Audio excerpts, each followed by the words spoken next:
Hello everybody, welcome to Snyder's Inc. Today, we got a new courtroom video. We haven't done one of these in a bit. It is the top 5 biggest judge explosions of all time. This is gonna be interesting. We'll see what happens here. Ladies and gentlemen, hit the like button, hit the subscribe button, comment thing down below. Let's go. If you want to fight, let's go out back and I'll just fuck you around. I forget about that. What volume is it? These mics are insane. I will say though, I thought of just a judge and a lawyer just whooping each other's asses, just getting it, beating the hell out of each other in the courtroom. I want that visual. That's another 30 days. That's 60 days. So what? 90 days. So? 120 days. Okay, and? 180 days.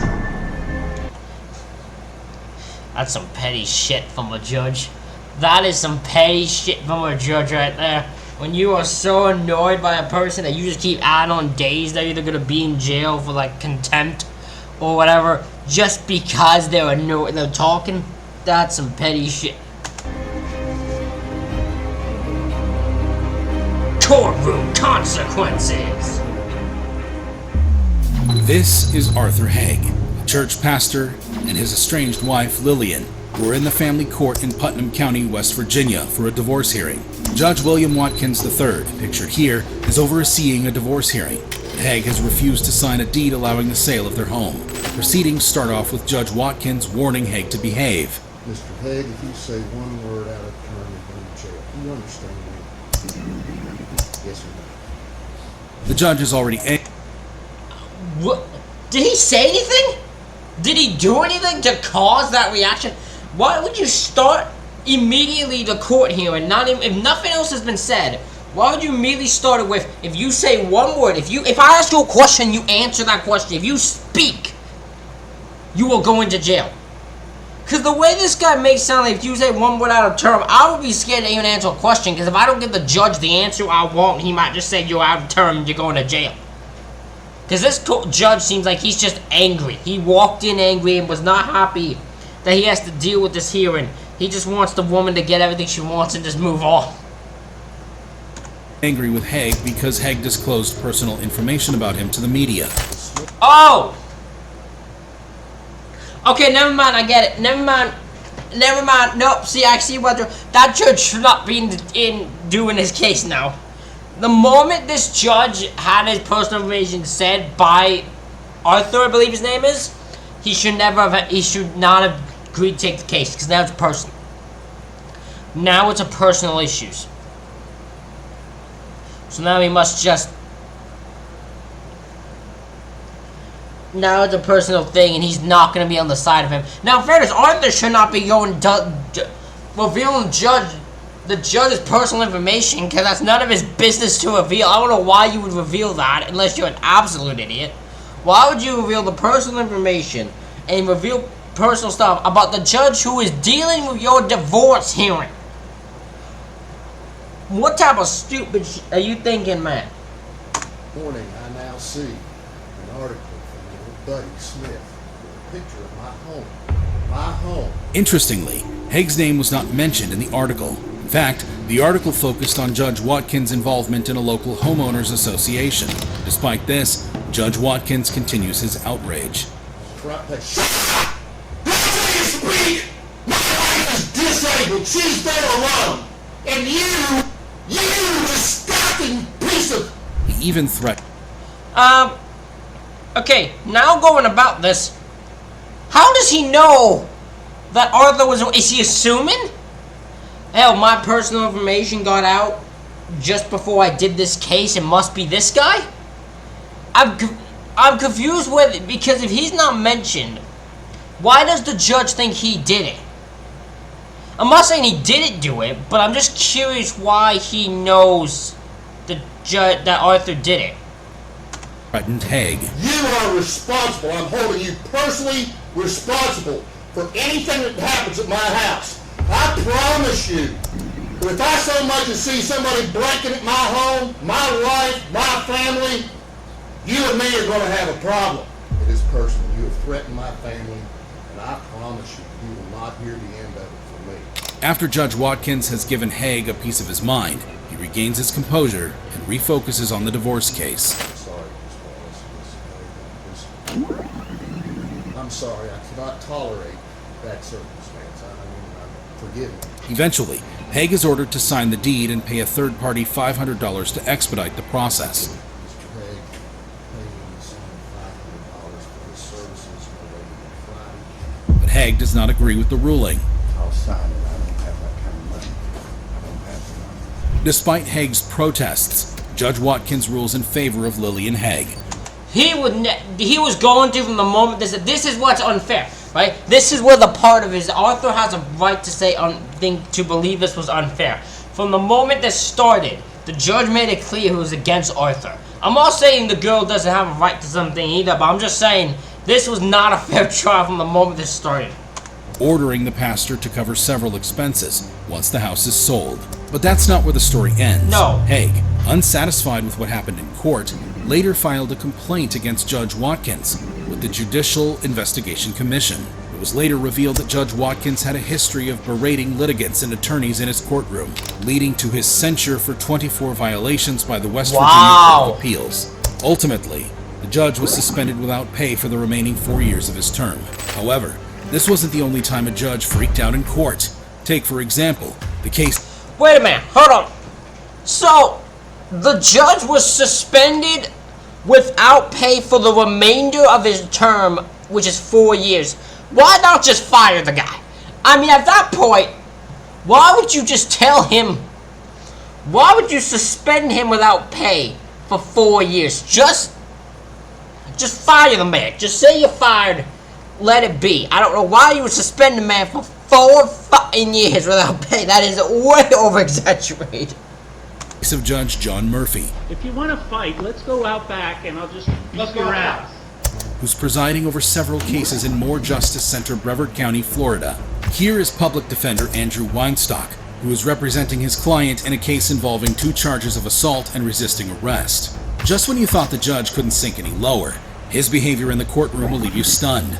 The problem began when Judge Murphy requested that the defendant waive his right to a speedy trial due to a backlog in the court's schedule.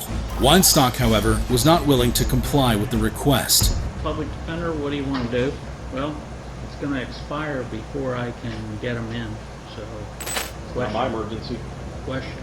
You want to set it for trial? You can set it for trial if you want to set it for trial instead. I'm not waiving. That's if the question is, am I waiving? The answer is, I'm not waiving. Just say it. Okay, I'm not waiving. This infuriated Judge Murphy, who threatened him. This is an You know, emergency if I created by had a the rock, state. I would throw it at you right now. You know, this is Stop pissing me off. Just sit down. I'll take care of it. I don't need your help. No, Sit no. down. Who is the... Oh my god, who is the guy? He has a voice. Do you know the guy who does, like, Live PD? I think is the name of the show. You know, Court Cam on A&E. You know, those shows. This is what the voice of this guy reminds me of. Reminds me of the guy that hosts that show. I know it's not the same guy, but his voice is so familiar to him. I'm the public defender. I have a right to be here, and I have a right to stand I and said represent sit my down. clients. However, the situation took a shocking turn when Weinstock accepted Judge Murphy's invitation for a physical altercation. If you want to fight, let's go out back and I'll just beat Let's go your out. ass. Shockingly, the 2 men left the court, and although the court cameras couldn't capture them, you could hear them going at it. I will admit, if I was every one of the people lying down here, I would be losing my mind. I'd be like with a geese smile. Imagine the people back here. Oh my god. And you just watch them. You're about to... I'd want to be the guy like, I'm leaving. I'm going outside. I'll just leave the courtroom. Why? I gotta go see this with my own eyes. I gotta see this fight with my own eyes.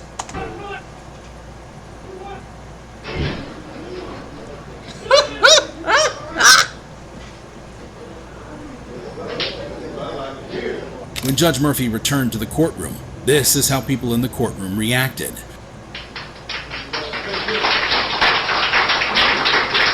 Hey, we got a judge with a pair of cojones.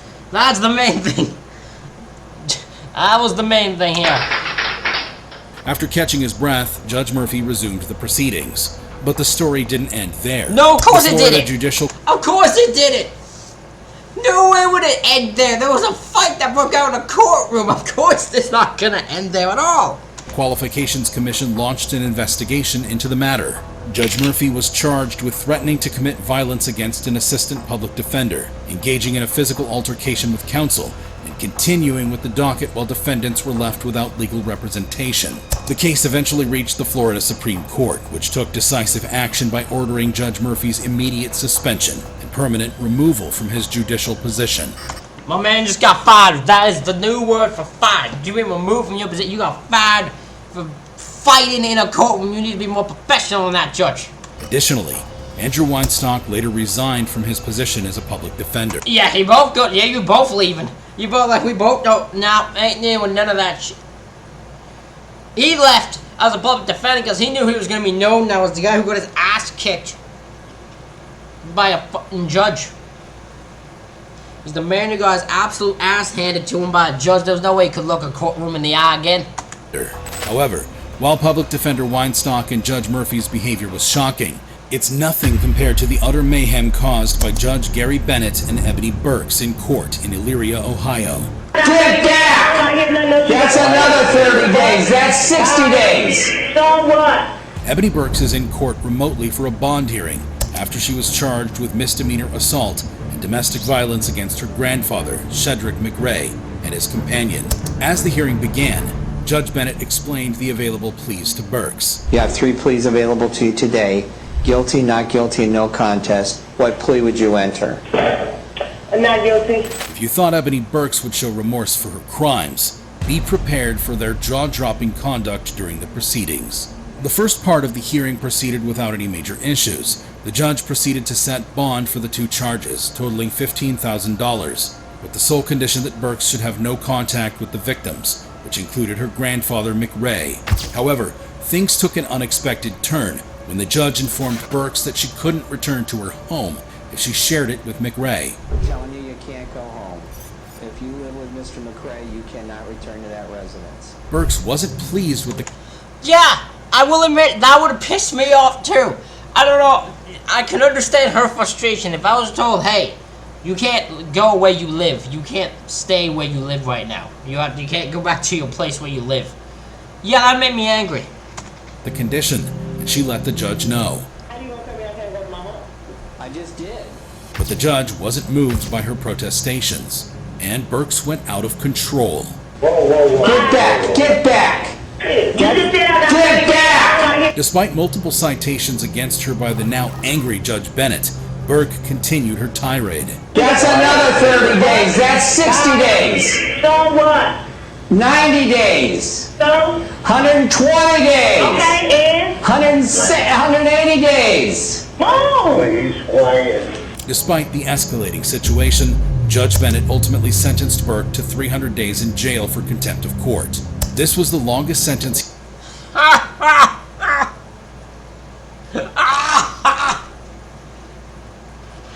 Oh my god, that's no way that's gonna stick. There's no way that's gonna stick. You can't send someone 300 days. There's no way that'll stick, my friend. No fucking way. he had ever given for such an offense. I ain't bad. They got commissary. I got money. That's 200 days. You got anything else to say, Miss Burks? You. That's 300 days. In the end, while her contempt sentences were substantial, Burks only served 88 days. Additionally, There's no way. That's shocking. Her assault and domestic violence charges were suspended, so dropped. Yeah, this is ridiculous. There's no way this was gonna stay. her assault and domestic violence charges were suspended, but she was required to participate in a substance abuse program. However, let's compare the jaw-dropping actions of Judge Bennett to the astonishing outburst of Judge John Wool, who was presiding over the case of a 16-year-old defendant who violated his probation in a juvenile court in Vancouver, Washington. The teenager is accompanied by his mother, but his attorney wasn't present. As if the violation was not outrageous enough, his action in court was even more dramatic. When asked about the attorney's whereabouts, the teen surprised everyone by expressing his desire to represent himself. I would like to fight for yourself. However, Judge Wool thinks otherwise. That's not a smart play. That's like going out on the field with the New York Yankees and you never even learned how to play baseball. Despite the teen's... I appreciate the judge's way of saying that. Instead of thinking this guy's just like, that's not a smart move, kid. Kid, that's not a smart move. That's like going down the field. I love the terminology. That's like going down the field for the New York Yankees without even knowing how to play baseball. That is a nice wording. I like the way you worded that. His insistence, the judge maintained that he should have an attorney to assist him in the proceedings. He clarified that a juvenile couldn't legally plead guilty without legal counsel present. I'm not going to do that. You're going to have an attorney assist you in this matter. But I'm not going to let him fly solo and walk into a court of law and try to practice law. The teen tried reasoning with the judge. The judge emphasized that his role was to protect the defendant's constitutional rights, even if the defendant didn't fully comprehend them. We're sending it over to Tuesday. The court clerk tried to signal the teen and his mom to be quiet as they began to speak, but the confrontation escalated. This is one time, listen, I know it's a big explosion. So far, the judge I appreciate the judge here. This judge is not letting this kid send himself to the slaughter. This kid will not know how to do law and will end up just messing himself up. And the fact his mom is not reasoning with him is already ridiculous. So I appreciate the judge is like, I'm not gonna let you pretend to play law. You're gonna have an attorney. Judge Wool ultimately lost his temper and bluntly expressed that he was trying to help the defendant. I'm doing my job, sir. My job requires that I protect your constitutional rights. You as an American citizen. That's my charge. And if you're too stupid to know that what I'm trying to do is protect you, then let me spell it out for you. I am trying to protect you, your rights, and your freedoms. So step one is I bring the case back with an attorney.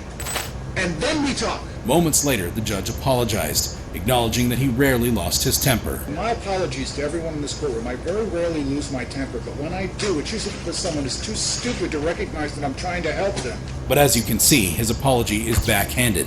Also, his claim that he rarely loses his temper is not exactly true. Judge Wool had been cited for multiple incidents of discourteous... Okay, so it turns out while this guy is doing his best to try to help this kid, he is not doing anything for the first... He's not exploding for the first time. Man has kind of a history of just losing his temper quickly. And impatient behavior over a 2.5-year period. Eventually, Judge Wool's courtroom conduct led to a public reprimand by the Washington State Commission on Judicial Conduct. However, it's not the first time a judge has lost control in court. Just like what happened in the notorious molestation case in Las Vegas, where District Judge Richard... Oh, I know this one. I know this one. This is the one. I know this one. This is a case where there was a jury person who would not be able to be unbiased towards it due to the fact that they had been molested back in the past and refused to just be unbiased. And for some reason, judge, because he's... There you go. The judge absolutely goes off the fucking rails. I don't know what about this pissed this judge off so much, but this judge lost his ever-loving mind at this. Cody is presiding over the jury selection process. The defendant, Jose Azucena, was facing a trial for a series of heinous crimes, including child sexual assault, lewdness, and kidnapping. Here's the truth, right? I wouldn't be able to be unbiased either. It would piss me off. It would piss me off too much. You would have to have good evidence to convince me otherwise. Convicted, Azucena would be sentenced to life imprisonment. The prosecution alleged that he had taken advantage of his position as a family friend to lure and exploit 5 young girls in his Las Vegas apartment complex between 2014 and 2016. In one case, the report indicates that... I would not be able at all to be unbiased here. You would have to have good evidence to convince me otherwise. I don't think they'd be able to have good enough evidence to convince me otherwise. So that I probably wouldn't be able to be a jury too. I'd be the one this judge loses his temper at. The victim says he took her into his apartment where he tied her up and taped her mouth shut before sexually assaulting her. Before the trial could commence, Judge Scotty had the crucial task of ensuring that the selected jury members would pledge to be fair and unbiased. However, a female member of the jury expressed concerns about her ability to remain impartial if chosen for the jury. So can we be fair to both sides? This is how Judge Scotty responded to her concerns. What we're not going to have in this jury is people coming in overnight and thinking up and try to make it up now so they can get out of the jury. What's going on here? Tell me what's going on. I said I had other issues yesterday and you said we'd get back to you. Right, so why you got issues? Why can't you're saying that you can't be fair and impartial to both sides? You're going to completely throw out our entire justice system because you don't want to be fair and impartial. So this is the issue I'd have. If I was a chick, me and this judge I would end up in jail. Because I'd be for contempt. Because I would not handle someone yelling at me very, very harshly. Nah. Subsequently, he dismissed her from the jury. Eventually, Jose Azucena was found guilty and sentenced to life imprisonment. However, the behavior of Judge Scotty during the trial drew significant attention and criticism. As a result of the questionable conduct of Judge Scotty, Jose Azucena's conviction was later overturned. The Nevada Supreme Court panel reviewed the case.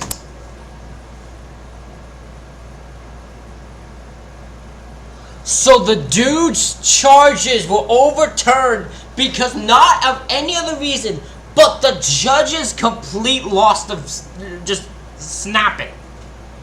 Oh, Judge, I bet you're really freaking happy you're at this now, aren't you? And concluded that Judge Scotty's behavior had created an intimidating atmosphere that compromised the integrity of the jury panel. The outburst raised doubts about whether Scotty's actions had influenced the guilty verdicts delivered by the jury. While it was noted that no other jurors had shown bias or concerns about impartiality, the intimidating atmosphere created by Judge Scotty's actions was deemed unacceptable. Consequently, the court decided that a different judge should preside over Jose Azucena's new trial to ensure a fair and unbiased legal process. If you thought these reactions were... That is insane. Ladies and gentlemen, if anyone can also look up what happened afterwards, if that guy got found guilty or not, let me know, because I'm actually curious. But ladies and gentlemen, hit the like button, hit the subscribe button, comment what you think down below. Thank you all for watching, I'll see you all for the next one.